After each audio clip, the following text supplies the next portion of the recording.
Bulletin की शुरुआत करेंगे बड़ी खबर के साथ। दिल्ली एनसीआर में प्रदूषण और ठंड से लोग परेशान हैं।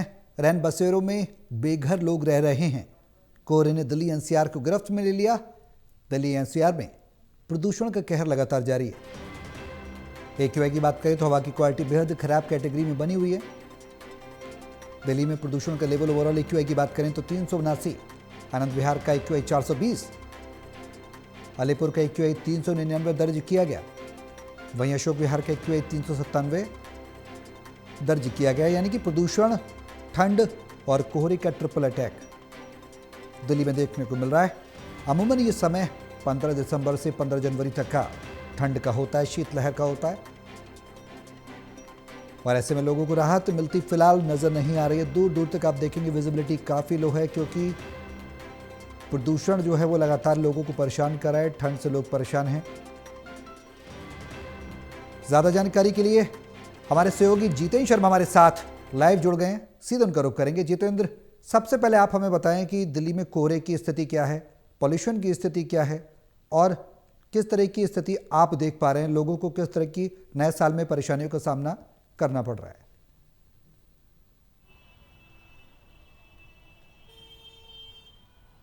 बिल्कुल सौरभ, देखिए आज 1 जनवरी है और कड़ाके की जो ठंड है वो पड़ रही है। एक तरफ ठंड और दूसरी तरफ प्रदूषण का ग्राफ बढ़ने की वजह से लोगों को काफी परेशानियों का सामना करना पड़ रहा है। मैं पीछे की एक बार तस्वीरें दिखाना चाहूंगा। ये देखिए, पॉल्यूशन की जो चादर है वो साफ तौर पर नजर आएगी। पॉल्यूशन का जो ग्राफ है इस समय दिल्ली के अंदर 450 के आसपास बना हुआ है, जो कि बहुत ही खराब श्रेणी में माना जाता है, क्योंकि लगातार पॉल्यूशन का ग्राफ हम देख रहे हैं। पिछले कुछ महीनों से लगातार पॉल्यूशन के ग्राफ में उतार चढ़ाव देखने को मिल रहा है, और पॉल्यूशन का जो ग्राफ है वो लगातार दिल्ली के अंदर बढ़ता जा रहा है। हालांकि सरकार ने लाख दावे जरूर किए थे कि पॉल्यूशन से ग्राफ को कम करने के लिए कई उपाय किए गए हैं, पानी का छिड़काव किया जा रहा है, लेकिन सभी फेल होते हुए नजर आ रहे हैं। अगर मैं दिल्ली के अलग अलग इलाकों की बात करूं सौरभ, तो AQI जो है वो ओवरऑल, अगर मैं दिल्ली का AQI बताऊं, और एयर क्वालिटी इंडेक्स 379 बना हुआ है। अगर मैं आनंद विहार की बात करूं तो आनंद विहार का जो AQI लेवल है वो 420 दर्ज किया जा रहा है। अगर मैं अलीपुर की बात करूं तो अलीपुर का जो AQI लेवल है वो 399 दर्ज किया जा रहा है।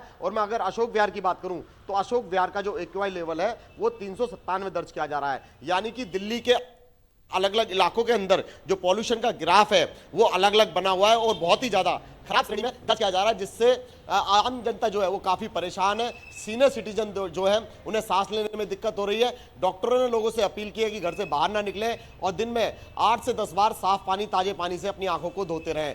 लेकिन ये उपाय काफी नहीं है, क्योंकि लगातार देखा जा रहा है मरीजों की जो संख्या है अस्पतालों में वो सबसे ज्यादा दमे के मरीज, सांस के मरीज पहुंच रहे हैं। क्योंकि दिल्ली के अंदर जब जब पॉल्यूशन का ग्राफ बढ़ता है, ऐसे में जो सीनियर सिटीजन होते हैं उनको सांस लेने में काफी दिक्कतों का सामना करना पड़ता है।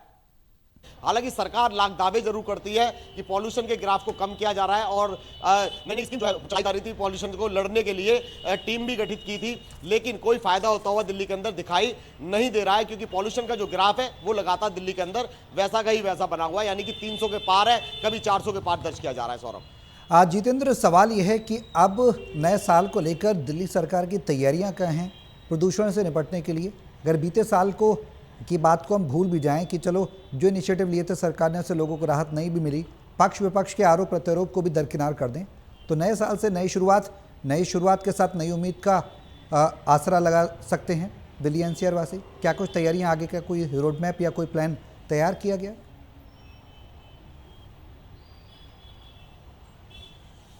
बिल्कुल, देखिए, दिल्ली के मुख्यमंत्री रेखा गुप्ता का साफ तौर पर यह कहना है कि उन्होंने एक कमेटी का गठन किया है, जिसमें विशेषज्ञों की टीम शामिल की गई है। दिल्ली सरकार के बड़े अधिकारी जो हैं वो मॉनिटर करेंगे कि पॉल्यूशन के ग्राफ को किस तरीके से कम किया जा सके, और जगह जगह पर पानी का छिड़काव भी हो रहा है। लेकिन ये सारी चीजें फेल होती हुई नजर आ रही है, क्योंकि पॉल्यूशन का जो ग्राफ है वो लगातार बढ़ता हुआ नजर आ रहा है। हमने देखा था आम आदमी पार्टी के जो नेता है सौरभ भारद्वाज, उन्होंने साफ तौर पर एक कैंपेन चलाया था सड़कों पर लोगों को जागरूक करने के लिए कि किस तरीके से दिल्ली सरकार जो है पॉल्यूशन के ग्राफ को कम करने में विफल नजर आई है। तो ऐसे में राजनीति जो है वो देखने को मिलती है, चाहे आम आदमी पार्टी की सरकार रही हो दिल्ली के अंदर, चाहे अब बीजेपी की 27 साल बाद सरकार आई हो, लेकिन जो खामियाजा है वो आम जनता को भुगतना पड़ता है। सरकार लाख दावे जरूर कर रही है कि पॉल्यूशन के ग्राफ को कम करने के लिए कोशिश कर रहे हैं, लेकिन सिर्फ ये कोशिश ही की जा रही है, लेकिन पॉल्यूशन जो है वो दिल्ली के अंदर वैसा का ही वैसा बना हुआ है। लेकिन लोगों को पॉल्यूशन से बचने के लिए लिए खुद ही उपाय ढूंढने होंगे, घर के अंदर रहना होगा। जैसे डॉक्टरों ने सलाह दी है कि जी। सीनियर सिटीजन हो चाहे बच्चे हो, उन्हें घर से बाहर ना निकलने दें।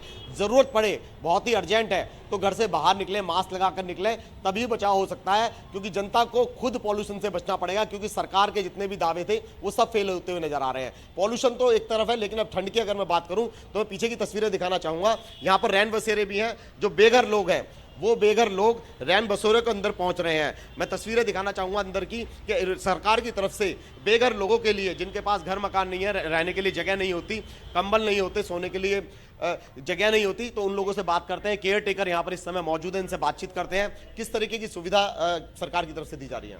यहाँ पर सारी सुविधा दी जाती है। होमलेस को सोने के लिए बिस्तर, कंबल, तकिया सब दिए जाते हैं। खाना भी आता है दोनों टाइम दिन में। काफ़ी सुविधा होती है गवर्नमेंट की तरफ से। अच्छा, कितने शिफ्ट में काम करते हैं आप लोग? यहाँ पर हम 3 शिफ्ट में काम करते हैं, सुबह, दोपहर और रात में। अच्छा, नहाने के लिए इन लोगों के लिए, पीने के लिए गर्म पानी वगैरह की सुविधा है? हाँ, सब है। सब कुछ मिलता है। पानी मिलता है, पानी का वाटर डिस्पेंसर लगा हुआ है यहाँ पे, उससे पानी पीते हैं। अच्छा, अब नहाने के लिए अगर बात करें, गर्म पानी है? क्योंकि सर्दी इतनी बढ़ी हुई है, ठंड इतनी हो रही है। यहाँ पे मोबाइल टॉयलेट और नहाने के लिए ये यहाँ पे सुविधा नहाने की नहीं है, सरकार ने नहीं दे रखी है। वो शौचालय जाते हैं, पास में ही शौचालय है इधर, वहाँ नहाते हैं। यहाँ से थोड़ा 10-15 कदम दूर है खाली। देखिए, मैं पीछे की तस्वीरें दिखाना चाहूंगा और लोगों से बातचीत करने की भी कोशिश करूंगा, उन्हें जानूंगा पास में। और सुविधा जो है सरकार की तरफ से हालांकि इनको दी जा रही है।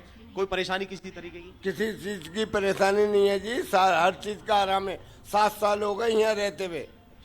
हाँ जी, खाना पीना मिलता है, सब कुछ आता है, पर हम खाएं या ना खाएं वो हमारी मर्जी है। पर हर चीज आती है। सुबह को नाश्ता भी आता है, पापे भी आते हैं, चाय भी आती है। सुबह 6:30 बजे से पहले आ जाती है। अच्छा, खाना किस टाइम आता है? खाना आता है 7 बजे। आज ही लेट हुआ है, आज ही लेट हुआ है। पता नहीं किस वजह से, जाम की वजह से जाम लगा हुआ है, अभी तक नहीं आया। अच्छा, ठंड से बचने के लिए कंबल वगैरह सब कुछ मिला हुआ है? कुछ है, देखो 3-3 चीजें, 4-4 चीजें ओढ़ के लेटते हैं। हर चीज का आराम है हमें। बिल्कुल, उन लोगों से भी बात करते हैं। देखिए, जो बेघर लोग हैं वो लोग यहाँ रैन बसेरों में रहने के लिए आते हैं। किस तरीके की सुविधा यहाँ पर दी गई है आपको? हर चीज़ की सुविधा है सर। यहाँ पे देखो, जो कंबल है 2-3 सर्दी से बचने के लिए हर चीज़ की सुविधा दे रखी है। खाना जो है अपने टाइम पे दोपहर का आ जाता है, कोई 12, 12:30, 1 बजे तक आ जाता है। और यहाँ पे शाम को 7 बजे भी आ जाता है खाना। और सुबह 6, 6:30 बजे चाय, पापे वगैरह सब चीज़ आ जाती है। हर चीज़ की सुविधा है। मशीन लगी है पानी की, गर्म पानी, ठंडा पानी, हर चीज़ ले लो। पानी की टंकी भरी हुई, सफाई सुथराई, हर चीज़ बढ़िया है। बिल्कुल, देखिए, मैं पीछे की तस्वीरें दिखाना चाहूंगा सौरभ। ये देखिए, जी। एलईडी टीवी लगा हुआ है इन लोगों के लिए। और यहाँ पर खाना जो है, यहाँ पर खाना भी इनके लिए समय पर आता है। जैसा इनका कहना है कि 12 बजे भी खाना आता है, शाम को 7 बजे भी आता है। गर्मी के लिए कूलर लगा हुआ, लेकिन सर्दी का मौसम है और ऐसे में गर्म पानी पीने के लिए जो मशीन देख रहे हैं साफ तौर पर, ये गर्म पानी और ठंडे पानी की मशीन है। तो पीने के लिए गर्म पानी की सुविधा भी है। और ये तस्वीरें जो दिखा रहे हैं हम, ये तस्वीरें देखिए, फोल्डिंग मशीन और ये जितनी भी कंबल है यहाँ पर इनको दिए गए ठंड से बचाव के लिए। ठीक तो है यानी कि जितेंद्र। सरकार की तरफ से रैन बसेरों के अंदर गरीब जो लोग हैं, बेघर लोग हैं, उनको सुविधा जो है वो प्रॉपर तरीके से दी जा रही है। सौरभ, चलिए, बहुत शुक्रिया जितेंद्र, तमाम रिपोर्ट और जानकारी साझा करने के लिए। आगे पल पल के अपडेट हम आपसे लेते रहेंगे।